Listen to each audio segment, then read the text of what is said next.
Carol, thanks for joining us today. I want to introduce Carol first. Carol Horner is the founder and president of Synchronicity. I've actually known Carol for several years. Decades. With a couple digits to it. So Carol has done some awesome job with teams and assessments, and she's one of my go-to resources when I need some help for some of my members. And it's exciting. Carol is on this front side of creating her own model called the Spiral of Accountability, in the process of writing a book. So I feel very, very honored that you're going to spend some time with us, talking us through this, and what a perfect, what a very significant situation where your model can really help can help us individually and can help our leaders lead their organizations through what we're going through. So Carol, could you give us a high level overview, first of all, of what your model is? Sure. Thanks, Jenna, for having me and asking me to do this, because the more I get to talk about it, the more I understand it too, and that's always valuable to me. But it's certainly a passion, so hopefully my energy will not overwhelm the camera. But so on the model, it begins with the fog in the middle, the gray area. And this gray area, this is those moments or times when there's uncertainty and change and worry, right? And there's no clear path forward, right? It generates feelings of fear and concern, and even a bit of overwhelm sometimes. It's that place of just sheer uncertainty. I don't know what's next, and therefore I don't know how to act or how to move, what to do. So in the fog, what happens is that you have two paths out of the fog, right? And one of them is going to lead you downward, and that path is lined with statements. It starts with those statements, and they become more and more absolute. So such things as, this is never going to work this way, right? We've not worked from home, right? To give the COVID example, right? We've not been working from home. Will our technology? This isn't going to work. How are we going to make anything work the way that it used to work, right? And people start to panic just a little bit about making things move forward. And so sometimes what happens then, as they start that self-talk, is they start that spiral down, and they're like, well, let's just wait this out, right? We'll do these little Zoom meetings here and there, but let's just wait it out. I don't really want to change processes because I want us to stay the same when we get back, right? Now we're kind of getting to the point where waiting it out is going to be way too long, right? Because we're still in this, and we're going to be in this for a few weeks more at least. So then we start to make the excuses. Well, this doesn't work this way because, right? Or that person isn't going to be open to this idea, so I'm not even going to bring it up. Or, all those kinds of things. And we start to make these excuses as to why we don't make those moves. And then we start to involve others. And so what happens when you start to involve others is you get that commiserating energy. What I call, those happy hours that you get together, and they're really more like complaining sessions, right? Where all we do is complain about what can't work, what's not working, who's not getting it, right? We start to blame people. We start to blame everything. I've gotten, I caught myself the other day wanting to blame my governor for darn near everything wrong. That's really not real, right? So it's one of those things where it's not hard for us to go down. This is an easy process, but I want people to understand that it's also destructive. A lot of times we feel like this is happening to us, but it's our behavior in this situation is destructive. We're adding value to the problem, not to the solution. And our fears and our emotions quite often, I love your terminology of spiral down, spiral up, but it's so easy for the human condition to get negative and to spiral down when we're in fear and don't know. We're not used to not being in control. Yeah, and that is, and especially, you look at your group, right? Your group these are owners. These are people that have been in control of their business for a long time. This can be a really easy, like, holy cow, now how do I do this? Now, how do I define success now? For me personally, for my people, for my organization. And it's a very fearful state. And that's the challenge, because this is an easy way to go, right? Gravity's working in your favor here. And it is our natural tendency. And right now, the media doesn't help this. All the conversations, that they're focused on what's wrong and what's not going well. That just feeds that. But if while we're in the fog, we can just gain just a touch of comfortability with the ambiguity, enough to get curious about how to get out in a positive way, right? And start to look at what are other ways of looking at this. And so if you can get that self-talk to transition quickly to questions, right? To make that move to questioning. So what are my facts really in this situation? And facts are easy. They're seen, heard, touched, tasted, or smelled, right? They're interpreted by a physical sense. That's a fact. What are my assumptions? Because how I interpret the facts, those are my assumptions. What are my assumptions about this situation, right? And am I accurate about that? Or maybe am I exaggerating? I know for me, that's one of my go-tos is I'll exaggerate at a heartbeat, right? And so it's a matter of, am I really exaggerating? Or the other thing is to go, I know there has to be more to this story, because there always is, right? I never have all the information. So what else do I need to know in order to look at this? Maybe look at it differently. Who else might give me a perspective that I'm not getting for myself, right? What are our options? What are our ideas? Even stuff that might be like really out there a little bit, like, oh, by the way, hey, let's work from home now.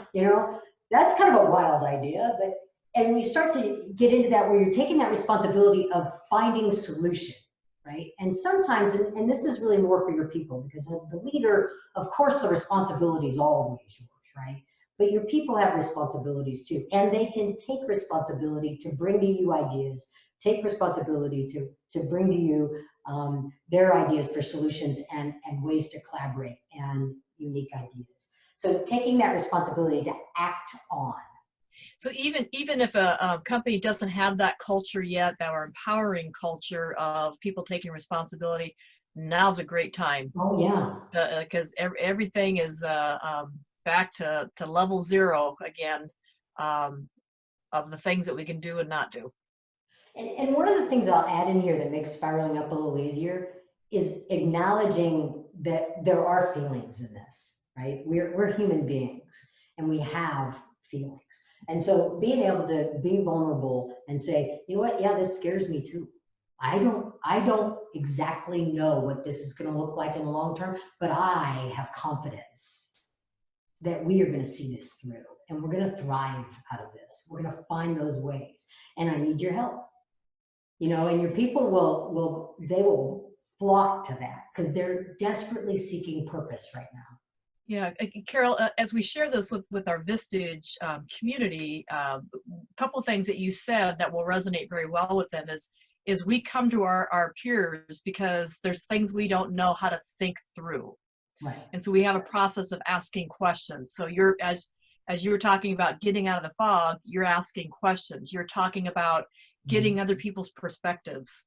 Mm-hmm. That's what we do, is we surround ourselves with other people. So I think your model is so spot on. Well, and so it's going to be easy to get, right? I mean, your folks totally get this idea of questioning, right? So now just apply it in a different arena, right? And the idea of pursuing solution and building collaboration, even sometimes when someone brings to you, what I don't want to confuse is if people bring you an issue, but they're like, we need to fix this because it's important to get it fixed. And even if they don't have an answer, they still want to pursue solution. That's not complaining, right? That's I see something, I'm going to say something. That is responsible behavior. That's taking responsibility. And it's what I call stirring the pot so the bottom doesn't burn, right? I'm going to speak up about something so that we don't end up ignoring it to the point where now we have a burnt mess on our hands. Right. And it's when you get the burnt mess, it's so easy to want to blame somebody for that. Well, if you take the responsibility before it ever starts to burn to say, hey, well, let's take a look at this. This could be a problem. Um, it allows for people to participate and engage in a way that is productive and effective, right?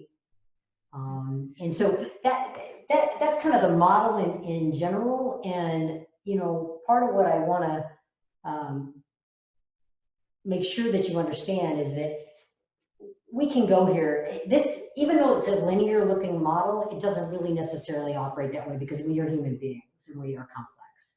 And there are times when I go here, but if I can catch myself quickly, I can jump up here. I think about those times, and this, I'm guessing, happens in your group. There's a time when you just kind of have to vent a little bit. You just have to get some of the frustration out and some of the worry out. And then it's up to either yourself or the people around you to support you out of going, okay, hear you. Now, what are our next steps? How do we move out of this and move people up here? Start asking the questions that are necessary to be productive and to spiral up. That's how you help people. That's how you help yourself out of this. The main questions are basically, how else can I look at this, right? In order to craft my very best response, my very best response. And the thing about spiraling up that is also, I said this is really super easy. It's not that this is super hard, but you have to be intentional. This is a more of a natural tendency for human beings. We have to put into play everything that we've been learning about being a leader. Dialogue, productive conflict, right? Influence, situational leadership, cohesive teamwork. Those are the things that happen here. And we have to make that happen as leaders. If leaders aren't adept at doing this right now, I mean, this is your fog band with this pandemic may actually be a little denser, but at the moment. But if leaders aren't really good at that, just haven't been good at that, what are some strategies that can help them start to practice this, recognizing the behaviors in themselves and in their employees, and strategies that they can start putting in place to make sure we're spiraling up to a team focused collaborative approach to whatever? The first strategy I would say is lead with compassion, empathy, and grace. People are doing the very best they can. Even you're doing the very best you can. And we are human beings first. Before anything else, we are human. And so being able to support the human and understand, at that same time, you need to address, not ignore issues, right? Don't do this, ignore things because, well, Joe's got 4 kids at the house and, 2 dogs and a cat, and there's, all this fiasco of them trying to create an office there. I don't want to burden him, or I don't want to, talk to him about this issue of him not hitting sales or hitting goals or whatever because of all this other. No, it still needs to be addressed. We're still trying to get work done. But you lead with that compassion, empathy, and grace, and you look to find a solution with Joe. So the conversation is, man, yeah, this is a struggle. Talk to me about what you're experiencing, trying to do this remote, and how do I best support you through this so that you can hit the goals, because they want to. Trust me on this one. They want to hit those goals. Nobody wants to screw up, and they really don't want to screw up right now. They know how important. And you and I both know, you said Joe knows he's not hitting his goals, but the fact that it's being ignored by his boss, he's sitting there thinking, am I in trouble? So he's going to spiral down because we're not having the conversation. Yeah. So if I'm Joe and I know my boss has got my back and he's helping me and he's starting the conversation with compassion, empathy, and grace, we can figure this out together. Mm-hmm. Yeah. But, we still need to do business right now, right? Right. And so it's the both and.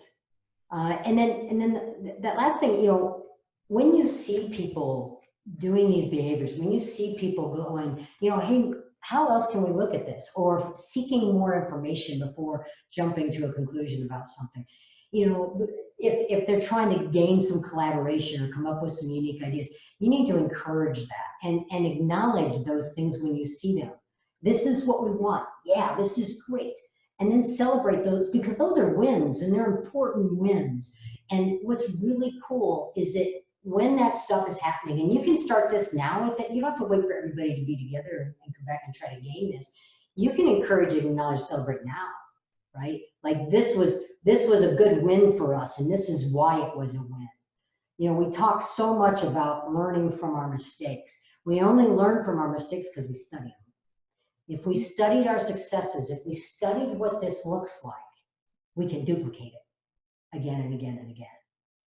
And that's how you create that sustainability of that kind of a productive behavior culture, right? Is finding what it looks like so that you can acknowledge it and somebody can do it again. If they know what to do, they will continue to do that and be successful for you. We get what we tolerate and what we reinforce. So Exactly. I would say tolerate is probably on the spiraling down, and reinforcing would be on the spiraling up. So Very much so. You're right. yeah, awesome. Carol, that's so awesome. Your work is really going to be very helpful to people now and in the future. I'm excited to um, see your book when that comes out. Yeah. I went off to publishers this week, so we'll see. Fingers crossed. Awesome. Thanks for your time, Carol. Thank you. Okay, bye-bye. Take care.